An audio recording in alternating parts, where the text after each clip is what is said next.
Hello and welcome back to another video of your favorite car influencer.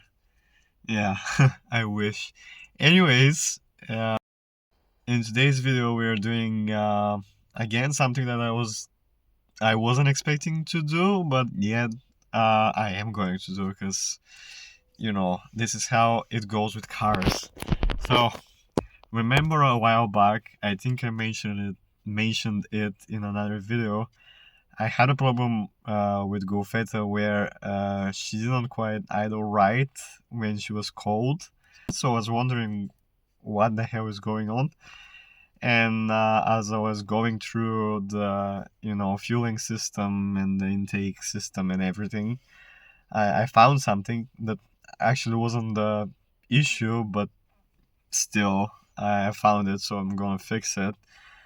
I'm gonna talk more about what was actually wrong with Golfetta in a different video because I think that it might be interesting for some people. And yeah, but as I was looking through the injection system, I found that my hot and cold air intake flap is not operating. So if you don't know, for those who don't know, this is a vacuum operated door inside your airbox that essentially opens and closes two channels. One is coming from the cold side, it's sucking air through the fender from the its ambient temperature air, and the other one is connected via like a hose that goes mm, from the exhaust manifold heat shield and goes to the other port on the airbox. And obviously as the exhaust manifold heats up, the warm air is going into the box, not the exhaust fumes, just hot air coming from the heat shield, and it's used to heat the air inside the injection inside the manifold. Well, not the manifold, inside the intake pipe. But anyways, when it doesn't work, it's not that big of an issue if it doesn't work, because you have a heater underneath your intake manifold anyways. But it can cause a little bit of a hesitation and lack of power in some cases, especially if it's really cold outside.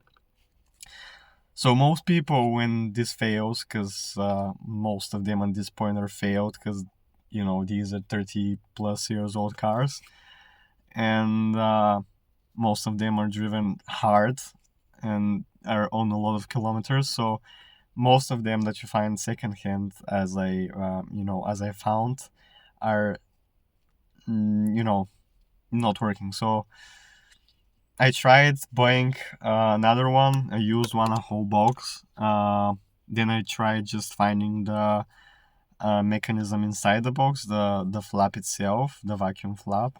This is part of it that you see here. This is the actual membrane. But I couldn't find it anywhere, so I just gave up and decided I'm gonna try and fix this one that I have. We'll recycle it, yeah, fix it. And as you can see, there's a tear here in the membrane. You can see it here. That will totally cause that vacuum leak. And so the goal for today is to actually try and patch this part of the membrane. Okay, so here we have the membrane here.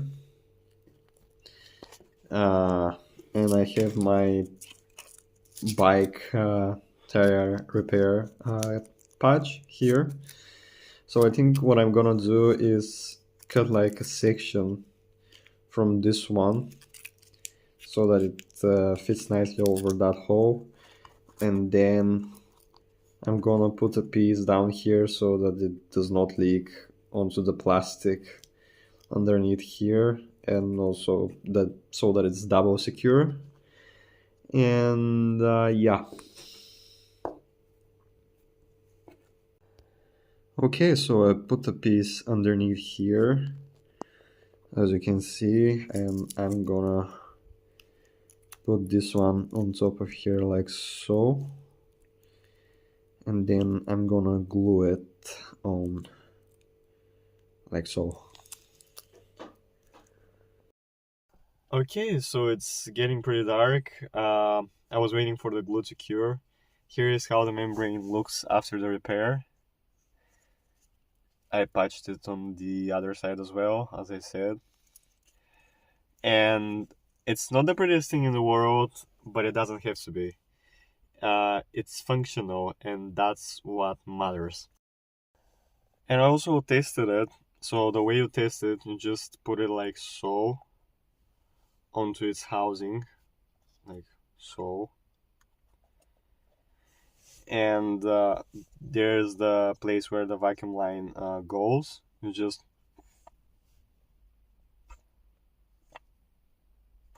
this is the way you test it before you reassemble the whole thing. And as you can see, it's holding vacuum. I also tried it on the engine. It's working. So I'm ready to actually reassemble the whole assembly back, and I should be able to put it on the car and finally have that flap working correctly. So the other parts are the spring and the actual door itself with the channels, with the air channels. So this is the air channel that's from the hot intake side, and you can see how the flap actually operates. If the temperature is above 20 degrees, it doesn't create the vacuum. If it's below 20 degrees, it creates vacuum, which operates this door, moves it to the cold air intake closed position, and you have warm air coming from here. And that's basically how it works. And the way it reassembles back up is pretty simple. You just get your membrane, line it up with its bracket here. Wait, I don't know if you'll be able to see it. Yeah, like so.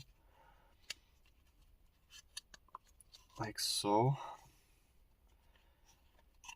Now it's attached. As you can see, it's in closed position right now. And then you get your spring, put it like so. Like so. And or was it? Yeah. It doesn't matter which direction it is. I think it was like that. But it doesn't matter really. And then you get your actual cap, or I don't know how to call it. You can call it whatever you want. Cap, or I don't know. Now, on mine, the tops are kind of broken. I just dropped one of those. And the reason why they're broken is because they're 30-year-old plastic, and I applied it off with a screwdriver because there's no other way. And a few of them broke, but that's normal. You cannot really do much about it. I guess you can do it. We can manage to do it without actually breaking the tops, but it's really hard. So, yeah.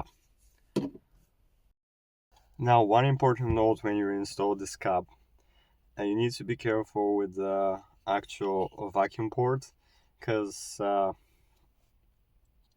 basically the actual mechanism will sit in the car like that, and the actual vacuum port needs to sit in the direction of the actual hot air intake side. So, like so, see, like so, and then you can clip it into place. Hopefully. Yep.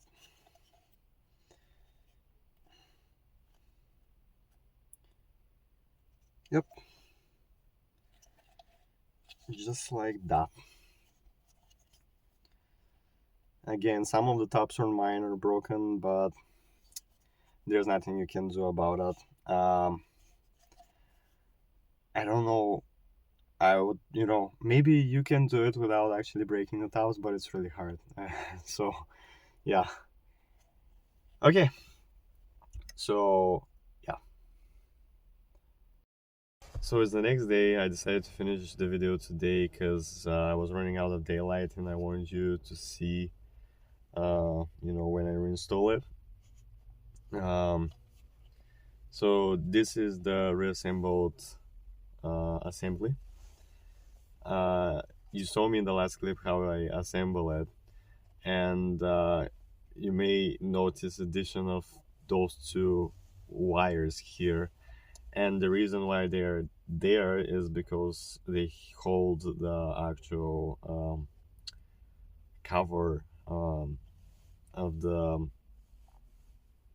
of the assembly, and this is very vital part actually for this valve to actually operate, because it basically seals everything together. So even if your valve here is all right and it's working, if this thing is not sealing properly against if it's not pressed right against this part, it still won't make any vacuum. So you need to make sure that this is secure on. Now the thing is, when you try to remove it, when you remove this thing, you'll probably break a bunch of clips with it, so it won't have its original strength. Even if you preserve all the clips, it won't have its original strength. It's just not meant to be taken apart. So this is my solution for it. It's holding vacuum perfectly. I'm gonna show you in a bit. Again, it's not the prettiest thing in the world, but it's functional, and again, that's what's important for this. It needs to be functional, and I feel very confident because I tested it a few times, and it's holding vacuum perfectly.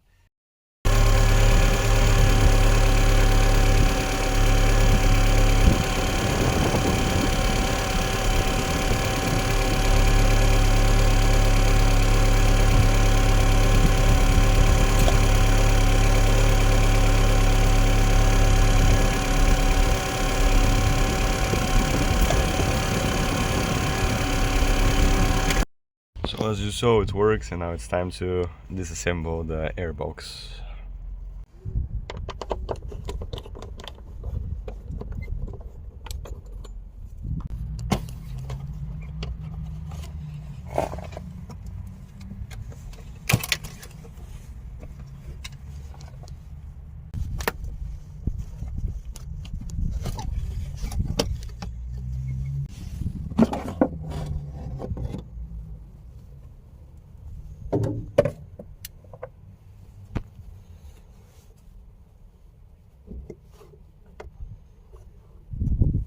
Now it's time to reinstall the valve. So first, running through the vacuum line.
Okay, so it's been like a few months since I actually finished that job, and I actually just finished filming another video on GoFeta, so I decided that it's finally time to finish this one as well.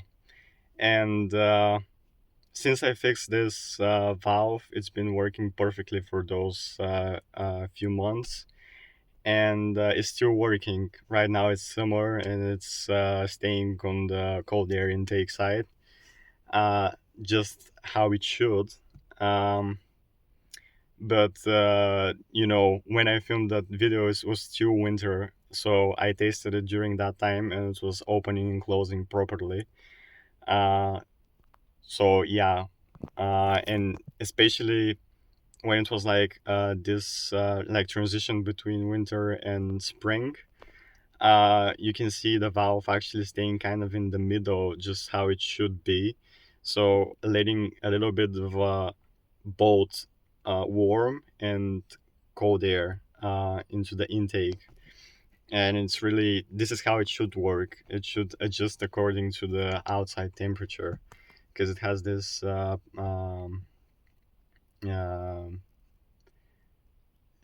this biometallic switch inside, mechanical switch, which depending on the temperature, uh, opens and closes the vacuum port so that the actual mechanism can be opened accordingly. So I tested it, it's working. The only thing that I did, since I actually filmed the last part that you saw just now, was I also replaced the vacuum lines because they were kind of old, and they looked like a bit softer than they should be, and under certain conditions they can collapse. So I decided to just replace them with nice new silicone ones, so they will last way longer than the ones that were on the car. And yeah, that's it. uh, Really, I don't know what else to say for that video. um, if you can find that valve, it can be fixed. Just it just requires a bit of mm, screwing around. So yeah, but it's really not that hard of a job, and if you have time on the weekend, you can just do it if you want to. And yeah, that's over today's video. I can finally finish it because it's been like way too long. And yeah, see you in the next one.